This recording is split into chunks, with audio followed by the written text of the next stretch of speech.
Assalamualaikum warahmatullahi wabarakatuh. Perkenalkan, saya Ida Kumalasari dari Program Studi Kesehatan Masyarakat Fakultas Ilmu Kesehatan Universitas Muhammadiyah Surakarta. Di sini saya akan mewawancarai seorang pegawai laundry yang terpapar bahan kimia dari deterjen cair atau liquid. Selamat pagi, Mbak. Perkenalkan, saya Ida Kumalasari dari Program Studi Kesehatan Masyarakat Universitas Muhammadiyah Surakarta. Tujuan saya mewawancarai Mbak untuk memenuhi tugas mata kuliah toksikologi lingkungan industri dan penyakit akibat kerja.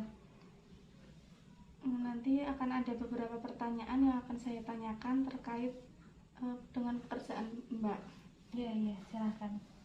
Namun sebelumnya saya meminta izin untuk merekam wawancara pada pagi hari ini, kemudian untuk saya unggah ke YouTube. Iya, Apakah nggak apa-apa. bersedia? Nggak apa-apa, silahkan Mbak. Ya, baik. Langsung saja ke pertanyaan ya, Mbak. Iya, silahkan. Pekerjaan apa yang Mbak kerjakan dan bagaimana melakukannya?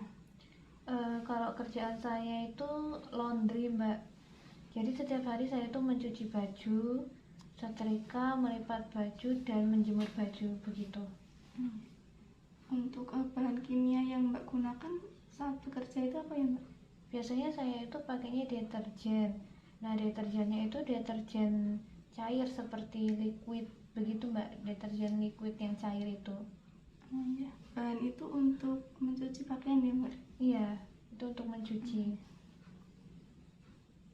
Untuk mekanisme kontaknya itu seperti apa ya, Mbak?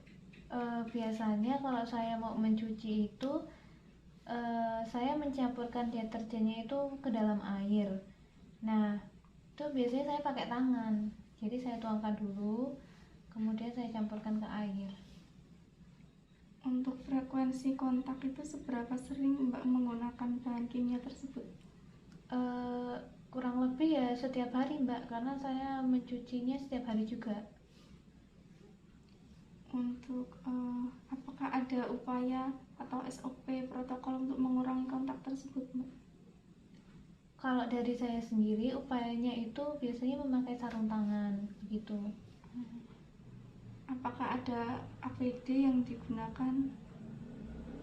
APD yang digunakan yaitu tadi Mbak, sarung tangan. Apakah sering menggunakan APD tersebut, Mbak? Kalau menggunakan APD itu saya gunakan cuman kadang-kadang. Kalau lagi muncul gejala aja sih Mbak. Kalau sudah berapa lama kontak dengan bahan kimia tersebut, Mbak? Sudah cukup lama ya Mbak.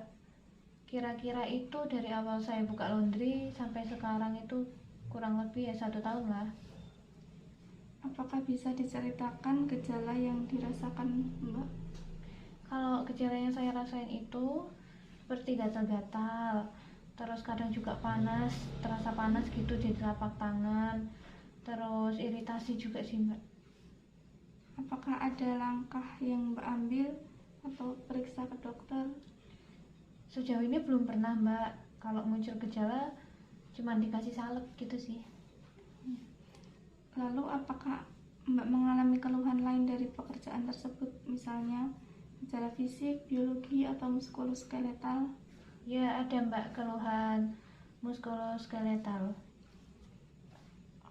Organ atau bagian tubuh mana yang mengalami keluhan tersebut, Mbak? Biasanya itu bagian punggung Mbak dan leher saat menjemur dan menyetrika, soalnya kan itu kan gini terus ya Mbak, jadinya itu capek banget gitu. Sejak lama mulai merasakan keluhan tersebut, Mbak? Sudah cukup lama sih Mbak, ngerasain keluhannya itu udah cukup lama.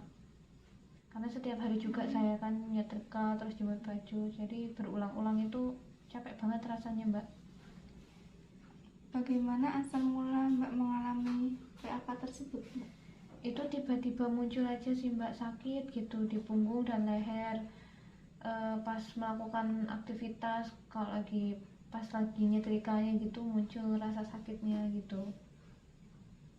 Apakah ada usaha dari Mbak untuk mengatasi keluhan tersebut?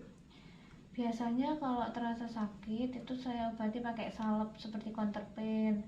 Terus kemudian untuk pas terasa sakit itu saya palingan istirahat dulu gitu sih. Apakah Mbak memiliki BPJS BPJS tenaga kerja? Oh, nggak ada mbak, saya belum punya.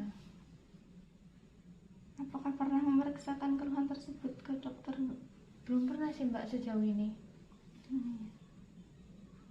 Lalu apakah keluhan tersebut mengganggu kehidupan sehari-hari? Mengganggu sih mbak, karena ya sakitnya itu saat beraktivitas itu tadi, jadi ya mengganggu sih untuk saya. Lalu apakah sudah memahami usaha pencegahan keselamatan sendiri terkait PAK tersebut? Biasanya saya itu palingan olahraga ringan sih untuk peregangan otot aja gitu mbak. Mbak, sudah cukup wawancara saya pagi hari ini. Terima kasih atas waktunya dan sudah berkenan untuk saya wawancarai. Iya, sama-sama mbak.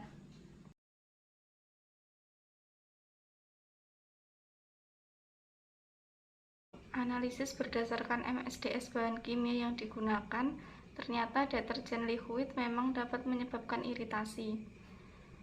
Antisipasi yang sebaiknya dilakukan adalah dengan menggunakan bahan tersebut sesuai dengan standar dan menggunakan sarung tangan saat mencampur deterjen dengan air. Sedangkan terkait PAK itu termasuk dalam PAK muskuloskeletal karena sering merasakan keluhan di leher dan punggung saat menjemur dan menyetrika baju terlalu lama.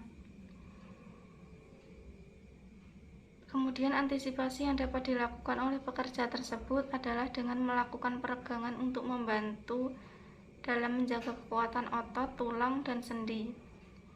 Dan saat menyetrika ketika dirasa mulai lelah di bagian leher dan punggung, maka istirahat dulu untuk mengantisipasi munculnya gejala PAK tersebut. Jika saya bekerja sebagai pekerja tersebut, hal yang akan saya lakukan untuk mencegah kejadian keracunan yang terjadi yaitu dengan menggunakan sarung tangan. Dan untuk mencegah terjadinya penyakit akibat kerja yaitu dengan olahraga dan peregangan untuk membantu dalam menjaga kekuatan tulang, otot, dan sendi.